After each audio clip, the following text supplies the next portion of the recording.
I'm sorry. I'll just put in the chat, will there be whole after the revolution? No. My answer is yes. Start your sublight engines. It's time for RuPaul's Pod Race, a queer Star Wars podcast. Welcome back to our Andor coverage about episode 6, The Eye. I'm Klaudia. My pronouns are she, her. You can find me on social media at Klaudia Says, K-A-L-U-D-I-A Says. My Andor themed gender of the week is brought to you by my partner Claire. There is an I in lesbian, and also there are lesbians in this episode called The Eye. So we did it, Joe. We did it. I love some wordplay. We did it, guys. I don't know how else people would have considered. I mean, when they reunite, they better kiss on the mouth. Yeah, they better kiss on the mouth, or I will consider it homophobia. But like, we did it, Joe. Like, and they survived. I truly am flabbergasted. It was at the cost of watching all of Nemec's bones crunch. So it got very dark. Rise of Skywalker lesbians found it in Miami. I'm Jess. My pronouns are they, them. You can find me on TikTok and Twitter at Kawaii Jessio. And my gender this week is The Climb by Miley Cyrus from Andor, Montandor. You're done. I love the Andor, Montandor movie. You know, yeah, me too. That's what I'm calling Rogue One from now on. He wears the same, the Hannah Montana wig is the same one that Price wears. They pass it around. No, I like the idea that the traveling Hannah Montana wig. No, that's for his role as Clem. I'm Noah. My pronouns are he, him. You can find me on social media pretty much everywhere at the Jewish Jedi. And my gender this week is both about Andor and about another really pressing set of things to tab on the internet. Current avatar of the Eye, Cassian Andor, not clickbait. I knew that this episode's called The Eye. I couldn't not make a Magnus Archives joke. I'm so sorry. No, but there's no way that Cassian is an avatar of the Eye. That bitch is not seeing. He is not doing that. Yeah, I really needed to combine two things from the show and make a joke about the Magnus Archives. I was not looking for internal consistency. That is a flop on my part. Who in the Andor crew is Agnes Montague coded? Vel? Vel is ordering a black coffee and not drinking it. Ooh, she's like, so with room for milk. Oh not putting any milk in. Her slay. We cannot talk about those archives. I'm so sorry. Cinta and her Jack Barnabas era. Hi, my name is Mel. I use they, them pronouns. You can find me on social media at Melvin Culpa and on TikTok at Grunkle Rex. And my gender this week is Kamala Harris era Luthen. No. Oh, that's so... No, because when he ran to the back to have his little laugh, that was like her video, her little video of, we did it, Joe. You're gonna be president. Yeah, we did it, Val. You're gonna be a rebel. What's the kind name of Kamala Harris coded of him? Okay, the Joe Bidenification of Vel. Clea. Yeah, no, Clea is his assistant, so we did it, Clea. Obviously. No, but Vel is the one who won. She's the one who got the tea. I guess. Hi, I'm Ollie. I use any pronouns, and you can find me on social media at OllieFresh. That's fresh with a PH. And my gender this week being live action piss reveal. Because that is the first time I think we have seen someone piss in live action. We have seen someone piss on screen before. That was Wedge Antilles in that episode of Rebels. We can assume he was pissing because his penis was out and EP5 did see it. I'm really hoping that he was just going to the potty, but we'll never know. But I just want to say it's a big win for people who love piss. Whoa. There's so many layers to this thing that you just said. Because you've also implied that Wedge Antilles was masturbating in the bathroom. I mean, we don't know Wedge in the bathroom. No, not like no. Wedge in the away. Wedge in the bathroom by himself with AP5 also. I just think, it's a really big day for piss enjoyers. It is. That's exactly what I'm saying. Thank you. Nobody said go piss, girl. Okay, I just want to say, it was a really well-written episode. Like, the tension. I mean, that's kind of been the thesis of this whole show is like, yeah, I got no notes. I do have actually a couple notes on this episode, but like, it was just genuinely good TV. And like, I saw a couple people on TikTok being like, oh, why is no one talking about this show? I'm like, because nobody has any notes. Everyone's like, great, can't wait for the next episode. Like, what am I gonna say? And it's not like written for an algorithm or written to make people talk. It's just like written for good storytelling. So I'm like, cool, can't wait to see what happens next week. I wanted to say that this episode was like so stressful. You mentioned the tension. That was like some of the thickest tension in a while. The entire time I was watching it, I was just like, oh my god, I'm so stressed! Why is this happening? I just realized. Oh, I'm making connections. Okay. As we all know, oh god, I keep on wanting to say Skier. That's not his name. Skeen. I almost said Skeet, and I was like, I don't know if that one's true. Anyways, Skeen, as we all know, plays Carmi's cousin on The Bear. The episode when they're the part of the episode where they're taking the Imperial payroll, which so many people, some of who are in this Zoom call with me currently, thought that was just gonna be a list of people who were getting paid.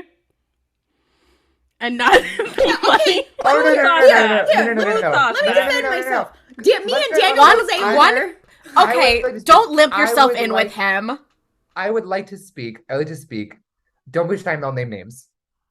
I think it's very evident who it is. Yeah, it's not Claudia, fucking me. It's not fucking me. The payroll are the people who are going showed it. Claudia, they showed it in an episode. They showed it on the base.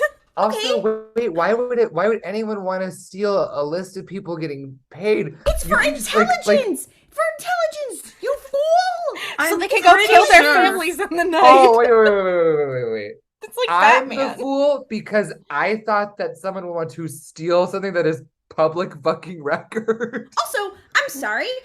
Why are they? I thought Imperial credits did not look like fucking gold ingots. Like, and why are they storing so many Imperial credits there? Don't they just direct deposit them? Don't they just direct deposit them into the people's accounts? You would think that. Claudia, do you know how banks work? I just need to know. But they're not a bank. They're an Imperial military base. POV, we teach Claudia about the Federal Reserve. We've spent over 5 minutes talking about this. I wanted to hear about what Mel's point. Reserve. No, I want to hear about what Mel's point about the fucking bear was. But are you saying Aldani is Fort fucking Knox? Perhaps, because Fort Knox is also before I let Mel get back to finishing their point. I just want to say, I'm pretty sure in one of the previous episodes they do like talk about how it is the money for all of these like people being paid, not just a list of all the people who are being paid. The payroll. That's what it's fucking called. No, it's not. Yes, it is, Claudia. Claudia, Okay, I'm fucking Mel? telling you that's what it's called. I'm gonna look it Mel, up. finish your bear point. I have a headache. I was trying to make a little jokey, and the tension in this Zoom call got quite bad. Anyways, point is, that motherfucker Skeet, whatever the fuck his name is, this was just like in The Bear. That scene where they're like pushing all of the credits onto the ship, that is what every episode of The Bear feels like. Go watch The Bear. I will say, Skeen has, from the very first moment I saw him, I was like, that bitch reminds me of someone else in Star Wars. And I just realized who it was. I realized who it was like last week. But I'm like, why does he give me Crosshair vibes? And now I know why. You're so right. No, because like I think it's the hairline. Yeah, I from the moment I first saw Skeen too, I was just like, I don't know, the vibe here is off. I don't like this man. I was thinking about what's his name from the Last Jedi, the one guy who's just there, DJ at the casino. Yeah, him. That was the kind I of would vibe find I was that getting. too, Jess. Latino Yeah. excellence. Leave him alone. Oh, don't let him be your king, please. I didn't say he was my king, but I did say it. No. Skeen's like whole hashtag betrayal moment near the end of the episode. First of all, I'm not gonna lie. I know it's just clowning on Claudia for a complete lack of common sense, but I was having one of those moments myself because I was like, maybe he's just seeming like an absolute asshole because he wants like Cassian to agree with him. And he's gonna be like, see, I knew you didn't care about the rebellion. Now I'm gonna kill you. That's not what was happening at all. But well, me personally, I got a little bit lost. frankly, I thought it was very slay that Cassian Andor got rewarded narratively for shooting a counter-revolutionary and So not even giving true. him a chance. Like, you're So done. true. Not even a second Goodbye. thought. He was like, please Goodbye. die. I mean, he's a king who understands like job stability, and he was just like, yeah, I'm not fucking with a ton of money that the Empire wants. He's like, I literally just want to like find my sister, be left alone. He's like, sure, Jan, okay. I think he shot him just because he was stupid. He was like, and you really think you're gonna get away with that? Okay, you're done. Like, and he's so slayed for that. No, he said Vel is having a big issue right now. She just had to leave her mama behind, her girly behind, and then she had to watch Nemec get put down. She's in a too fragile state to have to deal with your betrayal. I'm just gonna kill you. So that was honestly lesbian allyship. He is a lesbian ally. Speaking of Nemec's crunch wrap moment, I will be honest, when because I look at spoilers before I watch the episode. I'm not walking in blind to anything. That's just a fact of life about me. So I knew he was gonna die, but wow, I was surprised that that's how he went out. Like, and at first, I'm not like, I went through kind of like a cycle with it where I was like, that's a really stupid way to kill off a character whose whole thing is like dying for the revolution, is he's accidentally crushed behind a box. However, the more I think about it, the more I'm like, I actually feel it's sort of fitting, because part of what I like about Andor is like the realization that the rebellion as a concept is not a casualty-free environment in like any sense of the word. And like, yeah, he was a really good guy. Would it have been more poetic for him to go out in like some kind of blaze of glory? Probably, but like occasionally actions just happen, and that's like the shitty reality of being a part of that kind of thing. Yeah, I mean, it's kind of like, not to quote Griffin McElroy, but like, not all exits are created equal. So it's like, sometimes when people leave your life, and sometimes when people leave a narrative, like, the reason that it is like that is to show, like Noah said, like, it sucks that happened to him, but it happened to him because the point is that he was like, no, for the rebellion, everything's for the rebellion, which in the end it was, but like, ultimately his death is so tragic because they had basically escaped. Yeah, like, exactly. They were basically in the clear, and it's like, you build up this character who's so idealistic and then have to be like, well, sorry to him. A Taz reference and a Magnus Archives reference, you're on thin fucking ice. No, right listen, now. I just need to find a way to get a Welcome to Night Vale reference in, and then I can go to podcast jail. I can provide. No, but like, and on that note too, because I obviously, everyone's making parallels between this episode and Rogue One, and like generally speaking of like the whole like the disposability of the rebels, etc., etc. But one thing that I find really compelling about this, like Ollie was saying about the whole like it's ultimately tragic because his death is almost of like no real consequence. Like he dies by a completely random accident. We were talking last episode about how like Nemec was kind of Bodhi Rook coded. And I find that a key difference between the two of them is that Bodhi does get to die in like what I would call like a meaningful way, and Nemec is not afforded that. Which I'm not sure like what I like about that. Like I don't really have the words for it, but I do like that it was a decision that was made.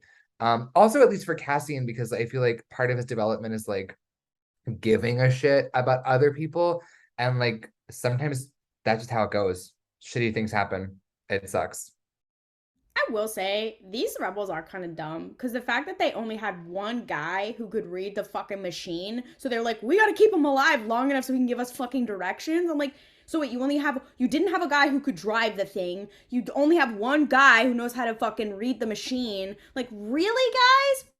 Really? Like, no wonder Luthen was like, I think you guys need some help, because there was some stupidity here. There was like, well, and even earlier in the episode when they're like, showing every single person their faces, and I'm assuming that then Cinta had to go kill every single one who was left, including that child, because everybody had seen their fucking faces. As like, she should. Good for her. We hid in the mountains forever, but now we're just gonna show everybody our fucking faces. I'm like, these people are dumb. They're kind of stupid. Like, not to love rebels, but Hera would never. No, but see, if I could argue against that, I feel that's not so much a flaw of this narrative as it is a feature. Like, these people from minute one have been forced to throw a plan together under the literal lowest possible circumstances, with almost like, when they say they're a bare bones crew, they are a bare bones fucking crew. Everybody had one job that they were capable of doing, and that was literally it. And I feel like the whole like this plan is kind of a long shot and probably wasn't going to work out as best as it like frankly the fact that it worked out at all, I was surprised. It was like, oh wow, they made it off the base. I didn't see that coming. But like I feel like part of what made that compelling for me was like they really were going for it with pretty much nobody. And I think that rather than saying like they're stupid, it's more just they are five people trying to rob a fascist like military base in the middle of fucking nowhere. I feel it enhances that story because of the fact that they're sort of like bad at this. Like, I don't know if that makes sense, but Yeah, like they aren't hashtag paid actors at the riots. They're like people who are like everyday individuals who have beef with the Empire and are taking quite literally the most direct action to be like, you should die. um But and the only thing I'll say is I almost want to wait to see and judge them on that because like it from when we first meet them, especially Vel, it seems like they're very much not connected with a lot of other people. Like like to me, it's like if they were just like five people on their own, I get it. But like when she was talking with Luthen and whatever, it did feel like they were connected to at least something larger, so that it felt like they were a little Twitter mutuals. Okay. All right. So true, Mon Mothma is in Luthen's DMs. Yeah, it felt like they were a bit more experienced because they were very like, oh, we're covert operators, whatever, and like that they were definitely connected with more than just like it's not just like him and the squad. So that's why I want to know. Like, I guess I want to see how many more people are connected to Luthen before I'm like, oh yeah, these bitches were just doing their fucking best. That I actually think is a really interesting thing. I saw on Twitter at Skywalker Thrawn was talking about this and had brought up like how interesting the juxtaposition of Vel being like completely fucking alone, being like the only, I mean her and Cinta obviously, but Cinta doesn't really get to celebrate that. Not that Vel's really celebrating either. But that last shot of Vel being like, okay, well, we did it, but at what cost to like being on the ground, to Luthen in his office being like, yes, like cheering, like, we did it, Joe. Like, he's so excited that they did it when it's like, what did you do? And that I think is a really big question of like, that I think this show is like, I think it was clearly intentional of saying like, what is the actual cost of the rebellion and what is the cost to people who are at the top? And what is the cost to people who have wealth? And what is the cost to people who aren't putting their literal lives on the line? And maybe we'll see that Luthen's doing other shit, because we do know he's done stuff on the ground when he went to go, like, get Cassian, but I'm just really interested by that juxtaposition. I'll say the one thing for Luthen is I don't think he knows how many of them have survived at this point. And I think also they said at some point, like, this is his, like, last ditch. Like, if this gets... I want to make it clear, like, I'm not coming for Luthen. No. I just think it's okay, cool. I just want to make it clear. I'm just saying I think it's interesting, like, to see that. So it's like, regardless of what he knows, it's just the fact that he's like, yeah! Yeah, I think it was more like not a personal victory thing or whatever, but him being like, I really didn't think this was gonna fucking happen, and him taking a moment to be like, let me just celebrate the wins, because we've been taking a lot of losses, many L's, if one could say. That's why his name starts with L. Okay, all right. But yeah, I felt like it was more of like a personal thing for him, because I feel like he's been the one kind of in a desperate spot lately. Like when Mon Mothma like turned it back on him and was like, "Girl, I mean, aren't you a little desperate?" And like he's clearly being like they're both kind of desperate. So, and I don't know if it's like a more of a personal thing than another thing, but like I do like the different parts of the I guess the class pieces. I feel like that's what they're building to with Mon Mothma when they had that scene of her and like no one's listening to her about like the Gormans, and we know that eventually like she gets got because of the Gormans. So is that what they're called? I'll be interested to see like I'll be interested to see like how that plays out for her, because she's now also at that part of like she is at the top privilege wise. I'm realizing that this was like the mid-season kind of thing, and that was makes sense now why a lot happened. Oh, but yeah, with Luthen, him being happy is because, yeah, like you said, he doesn't realize what they've lost yet. Literally the whole team besides like Vel and Cinta, who we don't even know how Cinta's gonna get back to them because just like they left her. They had it in the plan. They were like, "We'll see you. Like, we're gonna rendezvous. Like, we'll see Yeah, you where we're I supposed to meet." guess. So for Luthen, he's just hearing the news of like, oh yeah, there was a rebel like incident on Aldani, and he's just like, oh my god, yeah, the girlies, they did it. Oh my god. Oh, but it'll be interesting to see how he reacts next episode, maybe. He Especially is Kamala Harris, and they're the people doing the not grassroots knocking on doors. On an unrelated note, I guess two unrelated notes. The other two things that I really, really enjoyed about this episode, obviously, like the eye as like an actual scene was so insanely cool. Um, because I remember in the last couple episodes being like, okay, we better get to see this like insanely bizarre cosmic phenomenon thing that like you built up, and it was worth the wait. It was really cool. I was like, this is one of the prettiest shots I've seen in this franchise like ever. I loved it. The other thing was, I think my favorite moment of this episode was probably when Vel is like actively stalling because she like when I the Oscar winning acting in that scene because like she's visibly terrified of actually starting this and I was like this shit's good. Star Wars, please dear God, make the rest of your shows as good. I can't keep doing this because like it was genuinely very moving to me. I liked that we got to see her outside of the like the fearless leader archetype she's kind of been, I think, forced to occupy the last couple episodes, and it made her a lot more well-rounded of a character, and I really enjoyed seeing it of her being like, holy shit, we could really like we might all die doing this, but we have to do it anyway. Like it was a great moment and I loved it. I really like that scene. I think my favorite parts of this episode were the native people to Aldani coming to see the eye and like seeing like that kind of juxtaposed with like the Empire, and then also just like reminiscing about like the last like I guess arc of this show of like all of the people of Ferrix, is that the planet? Like banging on all the metal to scare the corpos or whatever. And just like how that in itself is resistance to fascism, and like how they are fighting back through hope and joy and love and celebrating the world around them, and how this show is just such an interesting thing as just a viewer and seeing other people's reactions to it, because like just getting to see people realize like, oh, like the Imperials being like, oh, the stupid indigenous people and their stupid little stinky customs. First of all, fuck you. Die for real. Goodbye. Second of all, sorry. I'm a little angry about that. The part where he fucking threw the pelt into the fire, I was like, so true, King.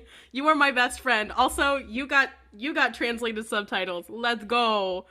But just seeing people realize like, oh, like, so like that's the fascist girlies, that's what they're doing. That's interesting. But yeah. No, but you're so right, Mel, about like the whole like indigenous people moment there versus like the shitty fascists like Imperials. I also really love that part where like Gorn is translating, but he like does not.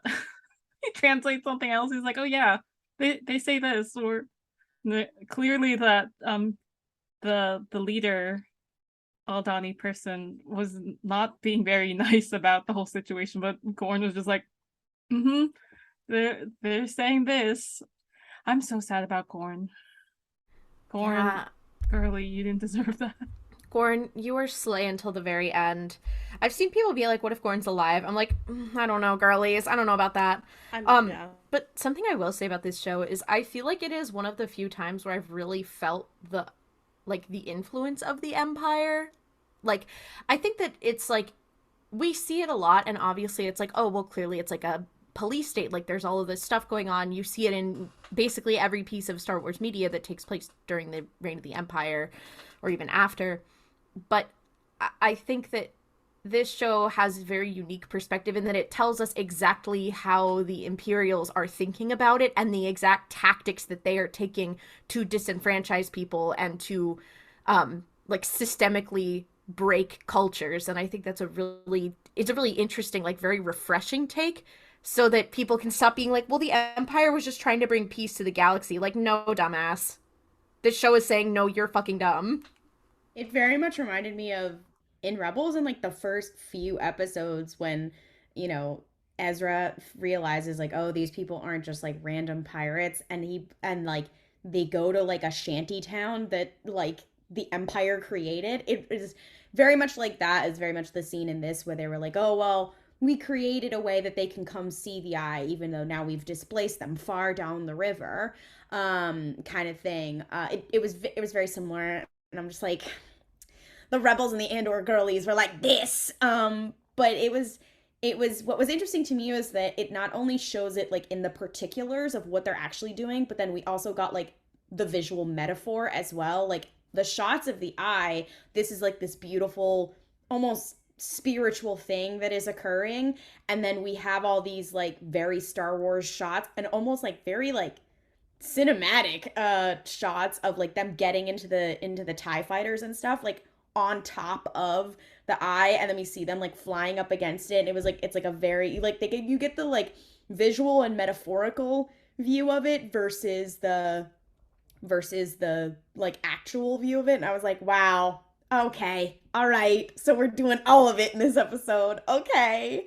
I was like, now that's what I call filmmaking. I was gonna say something about how I have seen like some dumb people being like, wow, this show really showing you how that the rebels were kind of just as bad. And I'm just like, that is not the takeaway, you dumbass. That is not what's happening. This? I have some people too being like, guys, the rebels took people hostage and literally threatened them, and like that's basically the same thing. I don't know what people on twitter.com think a revolution is, or how it starts, or what that word means, but well, I'm kind of over it. I'm like, you guys really can't be this stupid all the time. Just because like this show is so explicit and so clear, and I like that like we've brought up like the juxtaposition between like this is the Empire and how they like have to attempt to culturally homogenize the entire galaxy to make it function under fascism. And there are still people watching the show and going, well, the rebels took people hostage. That's like basically the same thing. It really, really isn't. And like no successful revolution in human history has been won or well accomplished by being like, are they gonna vote the Empire out? Is that what the people are? No, because I'm serious. There are people watching the show where I'm like, do you guys think if you simply like, oh, guys, vote blue against Darth Vader? Are you deranged? Were you born yesterday? That's Mon Mothma's husband and daughter. They're like, voting have blue. You voted? That's okay. True. Lada's a child, so I'm gonna give her the pass. Parent, you are not seeing heaven. No, listen, I was politically active at her age. There are people on the internet who I'm so amazed by because they're fully watching this being like, well, maybe if they'd voted for Hillary instead of Sidious, we wouldn't be here. Are you stupid? That being said, and also kind of wrapping all of these ideas together, I think that, yeah, this narrative is telling you that the rebels are right. Like, the entire scene where they're flying up into the eye and Cassian's like, okay, I don't know where the fuck I'm going. Like, hey, Nemec, I know your chest is all broken and you're high-key dying, but like, could you tell me where to go? And the TIE fighters are getting like hit with all of this like detritus that's coming from the natural world. That is in the most like Star Wars sense. That is the Force saying, fuck you guys, die right now. Like, I cannot, it boggles the mind that people are like, oh, but like, they were kind of fucked up for that. Like, okay. I think that's a really good example of, and like, I was scared, like, oh, is this show gonna have like the magic? It doesn't have to have Jedi. Does it have the magic? I think that this was one of those moments that Rogue One does it really well as well, where whether or not the characters themselves believe in the Force or whatever, like you can feel it. It doesn't have to feel fantastical, one might say, but it felt magical in that sense, and it felt very like, I mean, it was there for a purpose. You know how in like where people will say like, oh, there's plot armor, like of course, whatever. It didn't feel like, oh well, of course they die or whatever. Like it felt like righteous. I feel like that's the wrong word to use, but it didn't feel like, oh well, they have to be the ones who survive or something. Like it I don't know, just like the rest of the show, it felt very grounded, even though it was literally the opposite. Also shout out to ILM. I know you guys just popped off with that whole sequence. With that hole? Sorry. You're done. Hole. We're talking about Hole. I can get into talking about Hole. Anyway, vote for Hole this election. The other thing about the whole like the groundedness versus like, you know, like having Jedi present or absent in a Star Wars story. I think something that I really like about this and Rogue One, it just obviously you can have really human stories with the Jedi involved in it. Read the High Republic, but like I feel that broadly speaking, when Jedi get involved, I lose the sense of like, I don't know, humans, like people, like a story that is just about people experiencing things. I feel like I lose that whenever Jedi get involved because they have this very grandiose nature to them that I find really exciting about Andor. Like I actually care about all these characters a lot. I only met them a couple episodes ago, but they're all individually quite compelling. And I think that's in part because they're not in any way really different from actual human beings. They have no special power, they have no lightsabers, they have no guiding force in their like they just are people who are trying to make it work. And I find that really, really interesting. And I'm honestly quite happy about it. I wasn't sure because I like Jedi a lot as like a group of people, but I'm really enjoying the show without them. I will say to that point that like I think the issue with Jedi characters or like narratives about Jedi, especially in this point in Star Wars, like the Rebellion era, Clone Wars, Fall of the Jedi, is that they are so. It's not only that they're seeking non-attachment, they're almost detached completely from like sensibilities that make people feel like people, like selfishness, a sense of like wanting things and like not being okay with that. And that's why Anakin is so like feeling out of place in the Jedi Order at its end, is because he like has these like desires and everyone's like, oh, but dude, just don't. I think that's also why Kanan and Ezra are really compelling characters that people come back to, is that they exist in this space of they are Jedi, they do practice non-attachment, but they grew up in or had to hide themselves or whatever, so they act like regular people and they have regular people wants. Like Ezra's whole thing is like he has a gun saber, and that's like, it's funny, but it also like very much is a picture of like what he grew up in, what he values, whatever, and like eventually that changes or whatever. But like the way that Kanan dies and then the way that like Ezra leaves is not like, you know, oh yes, one could compare it to like Obi-Wan or whatever, like sacrificing himself, whatever, but they are sacrificing themselves in the same way. Like Ezra isn't like going out in like a big blaze of Jedi glory. Yes, he's like holding Stellan Geoscore. Yeah, like he was calling some whales, but like, you know, whatever, that's fine. But like it was him like crawling into the vents. Kanan's like last act to like help Hera was not like planned, was not whatever. It was just him like holding back some flames and then just like dying. And then like that's not the last battle. He doesn't his death, they have to like move on from it and whatever. And he doesn't die like a consequential, like they are so different from other characters. And like Kanan, you find out about his backstory and like, you know, he has lived a whole life not as like almost not as a Jedi, so he thinks and has wants, and not just Hera, but he has wants and needs and stuff and thinks like a regular person. I think that also is why Rebels has a good balance, which is interesting. But yeah, I think for Andor, I think what's interesting is you can have these regular people, whatever, but like one thing that I love about the High Republic is that they talk about like, how does the Force influence your life even if you're not a Force user, whether or not you believe in it. And it's very present in Rogue One. You have people and their belief, you know, you have Chirrut, whatever. And here, like, you know, we have like the Kyber crystals, we have in this episode, we have the Aldanis and their belief and that kind of thing. And like, I think a big part of this show is when people are like, oh, it's so different from Star Wars. And I'm like, no, it actually is the most like the rest of Star Wars. Like from Nemec being like, oh, let's talk about the, you know, how mercenaries are in it. That's Han Solo. To like, how are regular people affected by the Force? That's everyone in Star Wars except for Luke and Leia. Like, you know, I think it's very, or, you know, you'll have Han Solo who goes from, I don't believe that exists to, that's not how the Force works, so that kind of thing. Like, I think that, like, it all plays into this thing of, like, Andor is the most Star Wars. We've almost come back to the start, if one could say. Lesbians. That's my thoughts.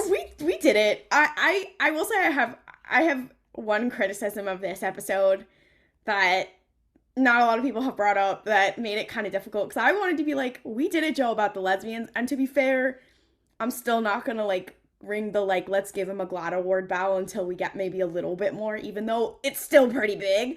The fat stuff, I need to discuss it, because... Yeah, it's not great.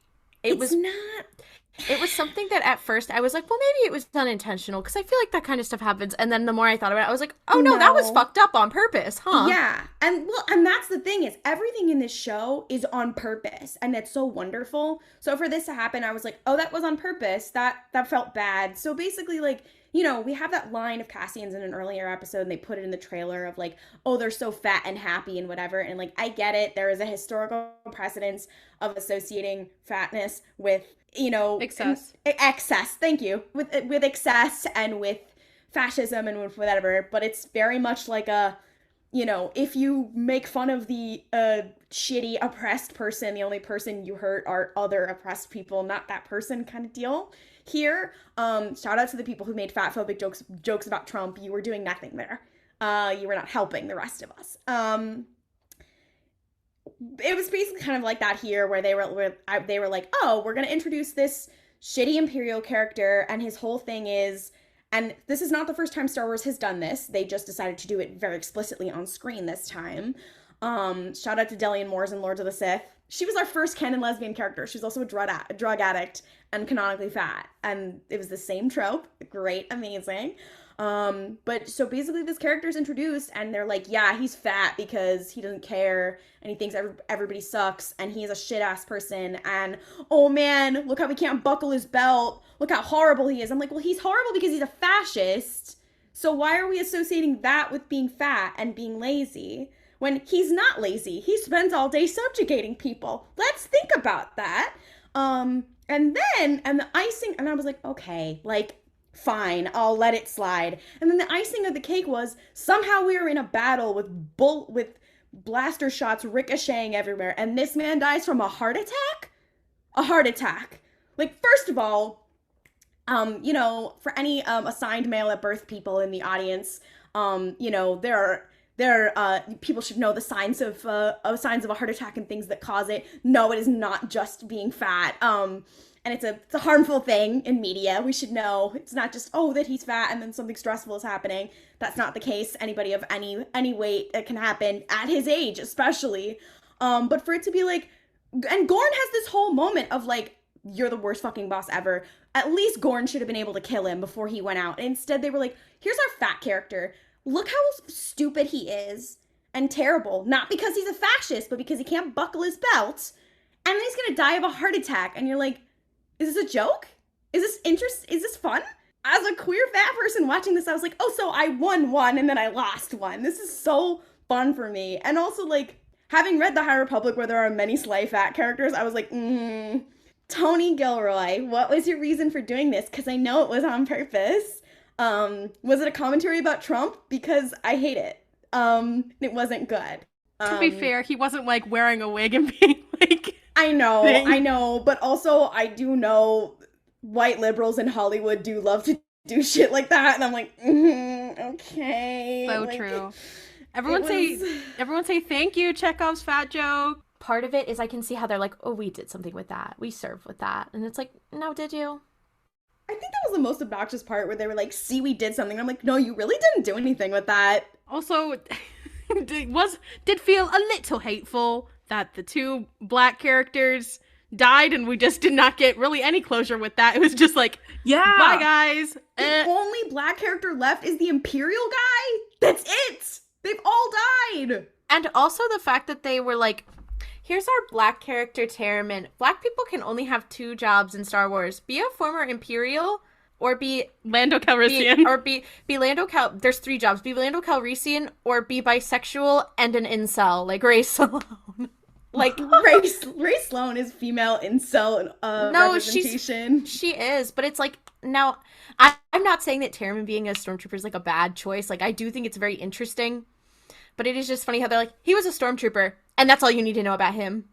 I had this fear when they were announcing the cast, and they were like, oh, it's super diverse. And I was like, oh, it seems like it. And then I started counting the number of characters, and I don't like to do that, but I was like, wow, there seems to be a lot of characters. And, in Star Wars, some are more main and some are more behind or whatever. But as we're seeing, like, there's a lot of different B plots happening, and, like, there, other than Cassian, it seems like there aren't as many main characters. But if you look at, like, all the B plots. So you have like Cassian and the Rebels is like the A plot, and the B plots are like Dedra Miro, Luthen in his little shop, Cyril Karn, and there's one more. Mon Mothma. Oh, sorry, and there's Mon Mothma, and then our little supervisor guy who is now on Ferrix. Of those 5 B plots, 4 of them are about white people. So we have Cassian, we have the Imperial supervisor guy, and then everyone else is white, and I'm like, okay, so did we really do it, Joe? Like, and also if you look at the number of women, 2 of them are women of color. 2? 3? 2. 2 of them. I was like, okay, have we really won here? Because it doesn't feel like winning to me. So I don't like to be nitpicky about that kind of stuff, but especially when they're like, I expected all the rebels to die, so it's fine, and that makes sense. It makes sense for bitches to be dying left and right, absolutely. But then for them to be like, see, we have black characters. We killed all of them. You're like, okay. And why do we have so many white characters? Like, the balance is off. But that is what always happens in Star Wars. So I'm like, okay, really? Do better. Like, the Obi-Wan show introduced a black woman. When have they? I see no other black female characters other than in the High Republic, which seems to be doing all the heavy lifting. So does anyone want to bring back, I don't want to be like, well, can we end on a positive note? But like, does anyone want to have anything positive they want to say so we don't end being like, fuck Star Wars? I'll say something. The eye was really pretty. We didn't have to see Cyril Karn this whole episode, so I was like, we did it. But at the same time, me and Noah are waiting for that man to cry. We're on Cyril Karn crying watch right now. This is our joint new segment called Cyril Karn Cry Watch, where we ask the important burning question: did Cyril Karn cry this episode? Maybe. We didn't see him, so maybe he was crying a lot. We didn't see him. Maybe, yeah, that's why they didn't show him, because he was actually crying. He was shitting and farting, crying, throwing up. Maybe he finished his cereal finally. The fact that really our only criticisms of the episode were like representation based, and other like the storytelling other than that was great. I mean, says a lot. Like, I mean, I'm very much like, I can't wait to see what happens. Like, especially for Cassian. I was a little puzzled with Cassian being like, okay, give me a ship or whatever. And I was like, okay, well, he told you could leave after this job and he was going to pay you. Like, why are you threatening her for it? You don't need to. He said that's what he was going to do. Like, why are you freaking out about this? He doesn't even want to see Luthen again. He's just like, nah, I'm over it. Bye, like, besties. I'm like, King, you don't have to try him and his ugly ass wig. He doesn't know about the wig. Remember, he changed know. After he left Cassian. You can tell you can tell. There's a vibe. Luthen has the vibe of a man with a wig. Yeah, but I just think like, is Luthen Kendall Roy coded? No. L to the OG as sung by Luthen. I'm excited to see what Cassian does now on his little like who am I? This is his who am I Valjean moment right here.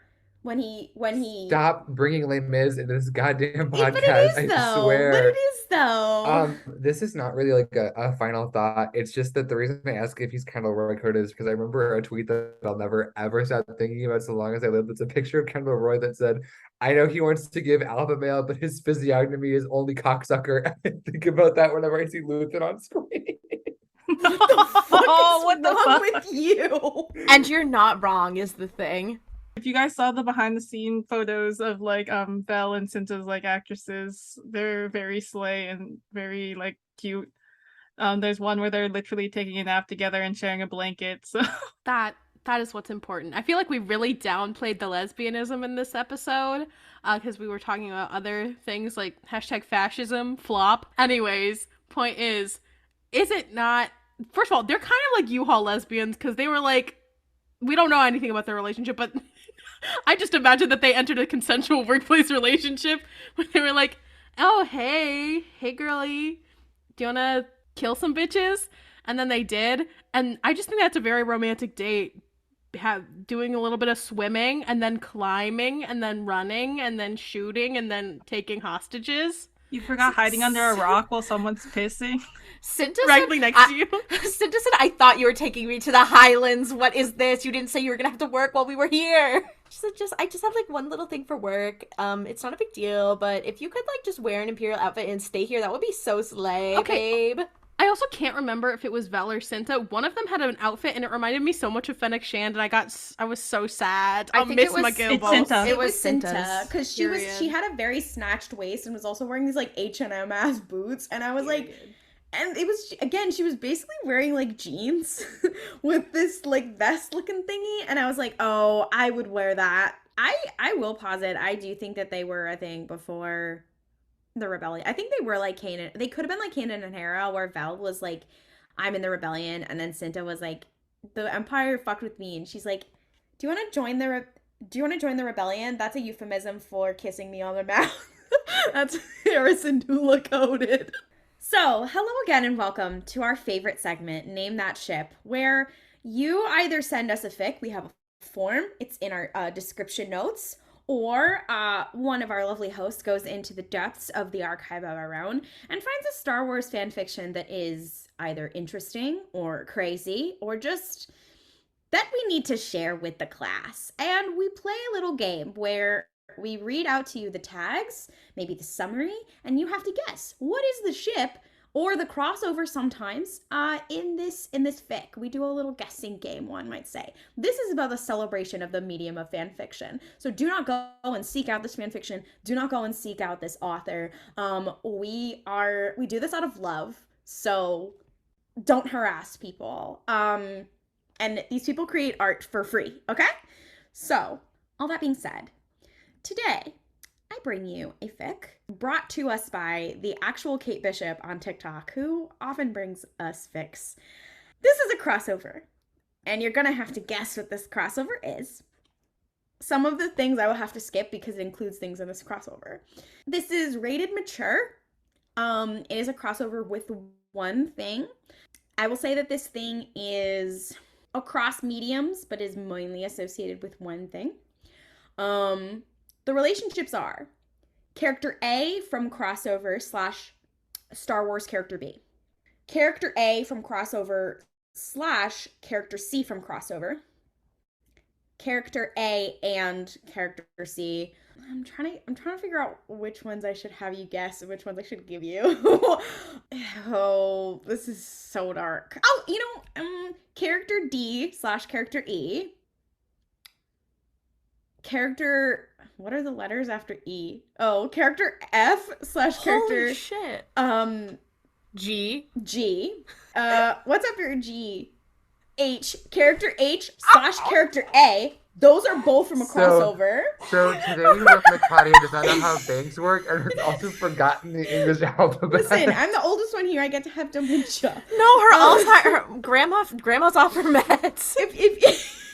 If you guys see this description, you would know how I'm forgetting the alphabet right now. This is the part of the documentary where they're like, and then Klaudia started forgetting how the bank worked and also the alphabet. Character A again / another character, a different character from the crossover. Okay, I'm gonna give you some of these Star Wars ships. Yeah, can you give us a hand? This is getting unintelligible. I'm gonna give you the Star Wars ships and not the crossover ones. It has Thrawn Eli Vanto, Kanan Jarrus Harrison Dula, Wedge Antilles Luke Skywalker, Leia Organa Han Solo, character A / character B from the other thing, character A and another character from the thing, character A and another character from the thing, character A / that same character. Oh, Lord. character A and character who is tangentially related to that other thing. I'm on character A and everyone. Character A is kind of a slut. What do you figure out who character A Is the crossover the Bible? So the characters are character A, Luke Skywalker, Leia Organa, Han Solo. Character C, who's from the other thing. Original Chiss characters, original characters. Additional tags are Thrawn needs a hug, established Thrawn / Eli Vanto, art enthusiast Thrawn, character A, defense squad, character A, angst, character A, you slut, character A, logic is the best logic, poor character A, poor life choices, and preg. Character A has PTSD. Character A has issues. Darth Vader and Luke Skywalker bonding time. Darth Vader lives. Darth Vader redemption. Darth Vader needs a hug. Everyone needs a hug. Character A has too many kids. Only character A can get pregnant. I'll explain why, I promise. Character C always says the absolute worst thing he could possibly say. Character A has a twin. Jesus Christ. Is this Star Trek? No. Fuck, I heard you say logic and I was like, perhaps. Okay, so it is a part of a series. The Are title... any of these characters from any Jane Austen novels? No. The title is called The Warlord Who Would Become Emperor. No, because I feel like I've seen this fic. Is this the X-Men? Yes, it is. Is Charles Xavier the one who could get pregnant? No. Is it Magneto? Is it Eric Lyncher? Yes. Yeah! Character A is Eric Lyncher, Magneto. What? And then, so the first ship is Magneto / Anakin Skywalker.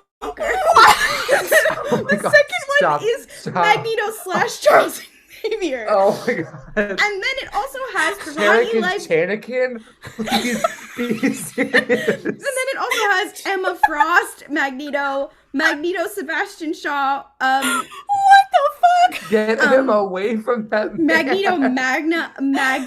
Magneto and Mystique.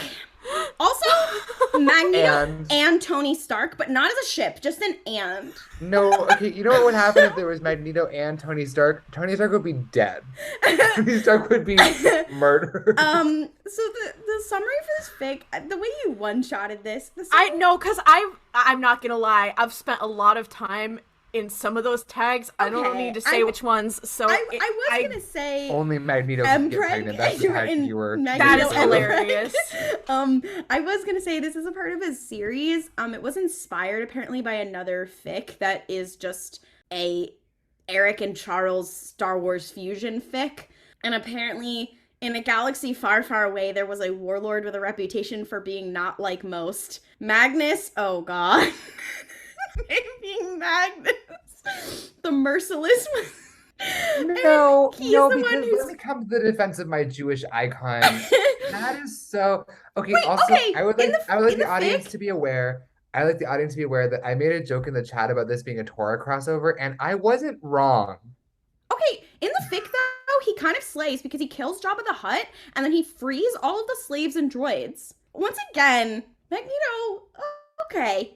Kind of popped off with that. Why is Han Solo there? I can't believe you one-shotted me. I was gonna literally go, it's something that Ollie likes, and then we would have gotten it quite quickly. Also, Eric has a twin. I gotta circle back to that. So, this one is a little weird. I'm very fascinated by it. I was taken immediately.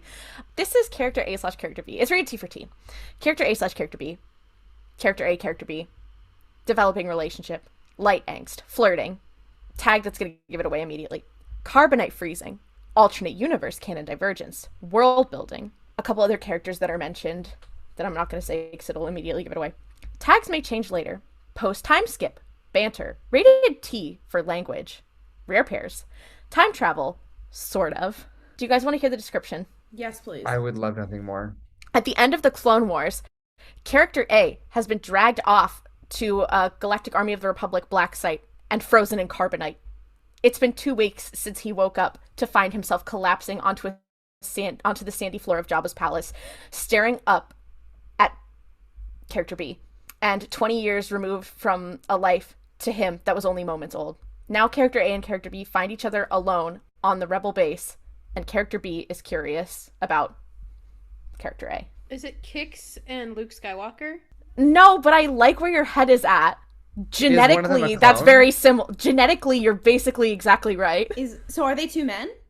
No. Oh, so was one of them Leia? One of them is Leia. Character B is Leia. Oh my god. Rex? Okay, so character A is a clone. I would say this character does not have enough proximity to Anakin Skywalker or Padme to make it weird. So is it a clone? It is a clone. Wolf. Okay. It's not Wolf. Are they part of the 501st? No. Cody? No. That gay little gentleman? Are you kidding me? Fox. Yes. This is Fox has been frozen in carbonite. The Clone Wars ends and they say, "Okay, get in," and they freeze him in carbonite. And then he wakes up in Jabba's palace, looking up at Leia, who is wearing a mask, like the same scene from which he saves Han Solo. Oh wow. And- oh wow. And also, they're on the Rebel base, and she's curious about clones. I'm like, this is crazy. This is insane. Girl, did you know Rex? Like She said you're just like him, but younger. I just- can't blame her. respect. It's so, I saw this, I was taken aback. My jaw hit the floor. There's only one fic in this entire tag. I like Do you guys remember that one time that I brought a Fox/Vlad Dracula fic to this? Yeah. Noah, Yeah. it's about to be Halloween. I think about that fic so often. It's insane. I love I need how to Fox find is something like similar. barely in anything, but he is kind of like Glub Shido of choice for a lot of He is- people. I will say he is one of my favorite clones. I think he's so slay. That's why I was just like, if they're not a 501st member, it's gotta be Fox, because Ollie's one of Or those people Wolf. who thinks about Fox.